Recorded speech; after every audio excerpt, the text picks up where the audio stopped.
Rainbow Cat.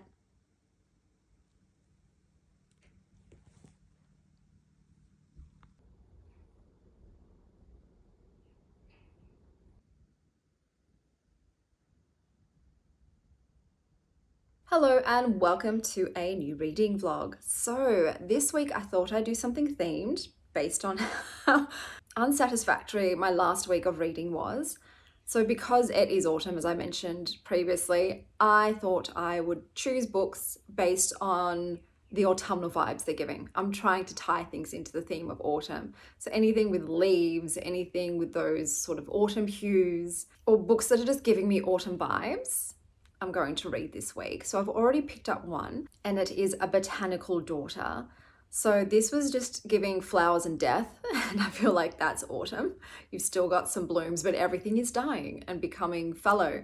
So this book is a historical horror queer book. You've got two gay daddies. One who likes to grow green things and one likes to stuff dead things, and they're living in this manor, and they hire a feisty housemaid to live with them and take care of their home. Their pride of the house is the greenhouse, where the plant daddy likes to grow his stuff.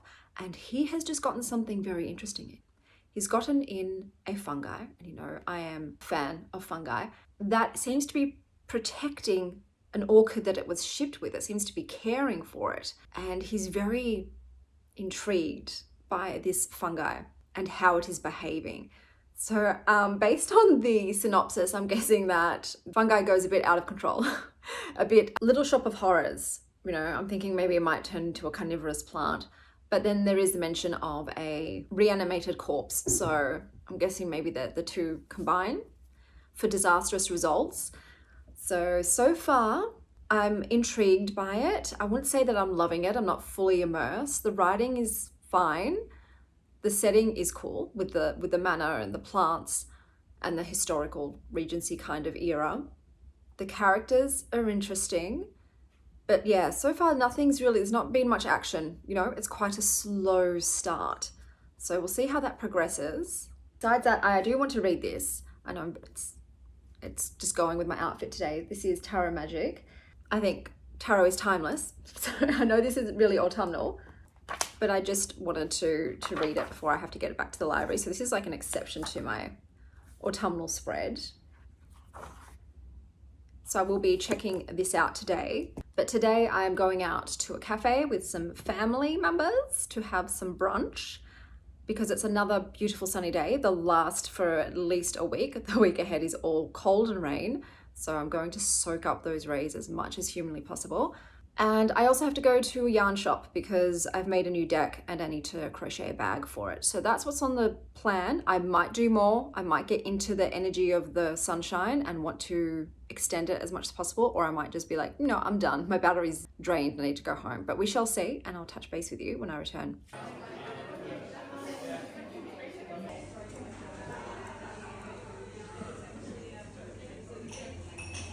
I don't think God can eat this.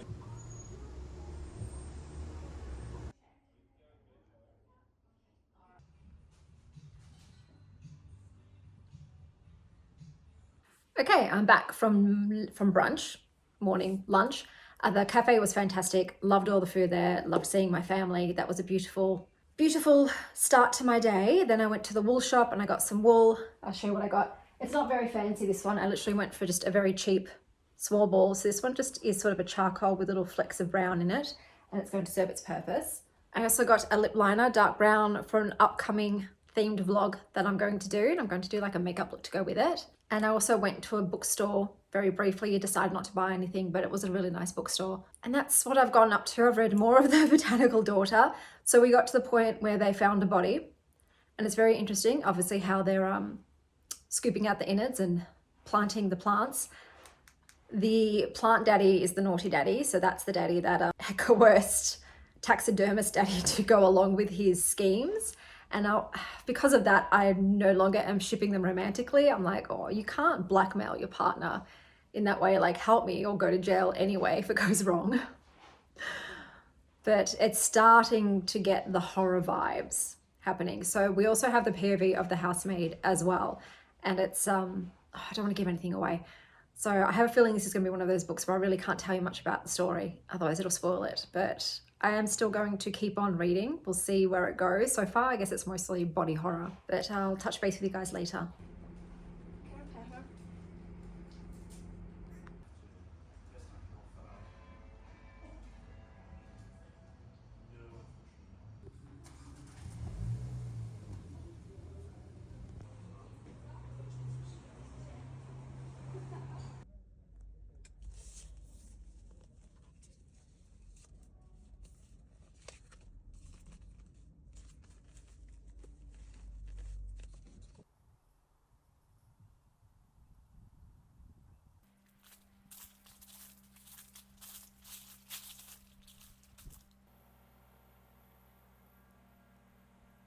Okay, so I have finished reading the Tarot Magic book. So I would say that this is definitely more of a beginner's guide to tarot. So you've got the explanation for what the tarot cards mean. There's about one per page, and there's a little bit down the bottom for the reversed meanings of the cards, and they're pretty just true to the original meanings of the cards.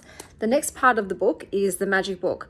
So this is a book that includes like spells to do with tarot cards. Like I'll show you one for instance. There's plenty. This is a spell to open your third eye, and in this one they want you to grab the High Priestess, the Hanged Man, and the Seven of Cups, as well as frankincense, salt spray, a purple candle, and matches, and then they've got the spell written on the other side. So it utilizes tarot cards for their spell work. So in terms of meanings of the tarot and a book about learning about tarot, it's for beginners, it's very basic, but I guess this is more about the tarot magic portion, which is towards the end once you've learned about the tarot cards. And for me, I don't really have any interest in doing that stuff, so it wasn't quite for me, but it's an interesting take on tarot and tarot magic.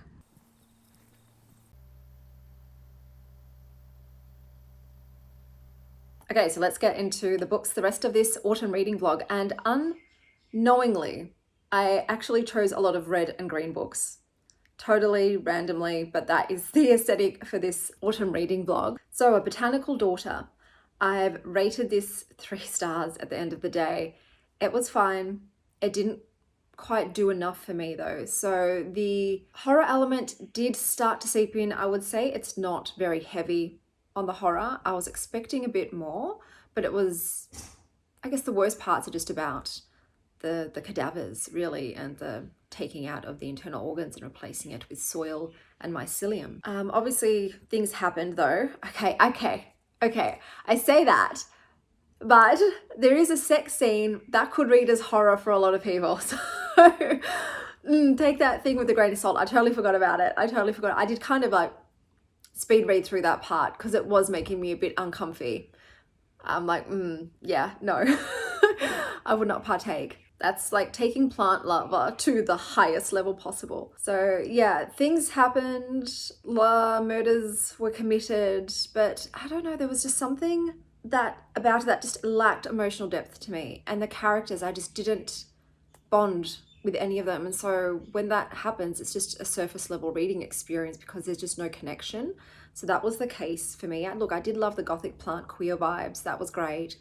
But otherwise it was a bit more of a slow book. And like I said, I didn't feel attached to the characters whatsoever. So it ended up with a 3-star reading experience. The next book that I picked up was Over the Garden Wall.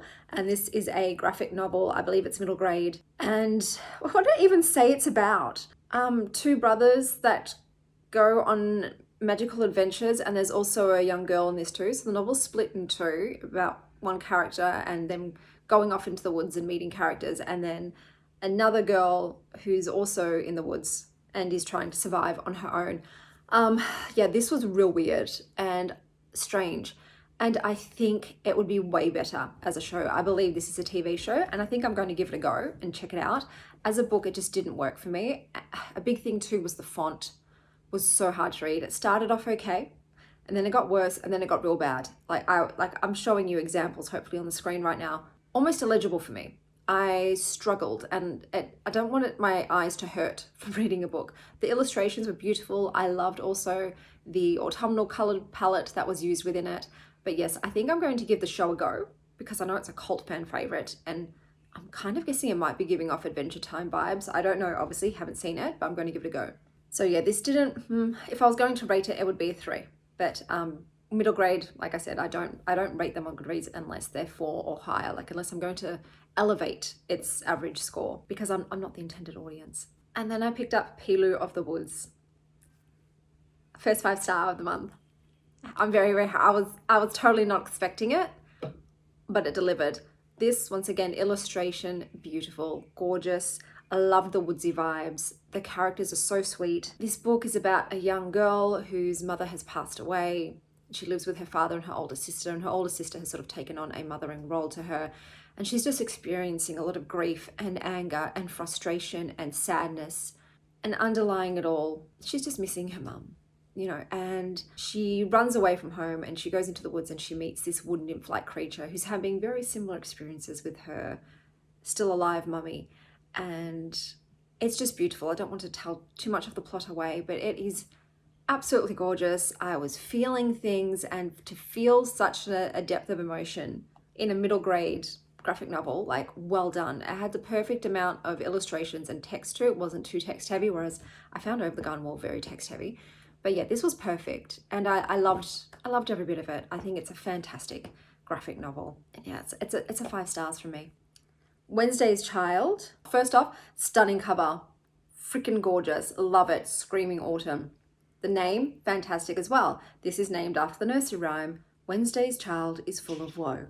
And it started off so strong. The first story, which was the titular story, Wednesday's Child, was a 5-star story for me. So this one was about a mother whose 15-year-old daughter had committed suicide. I was literally in bed streaming, tears just streaming down my face. I was like, this is amazing. If this book of short stories is going to be like this, I probably found my favorite short story book. I spoke too soon. So I was going to go through each story and give my rating, but there's no point. The first one is a 5 stars. That was the best story of the whole lot. All of the others oscillated between 2.75 stars and the highest being a 3.5.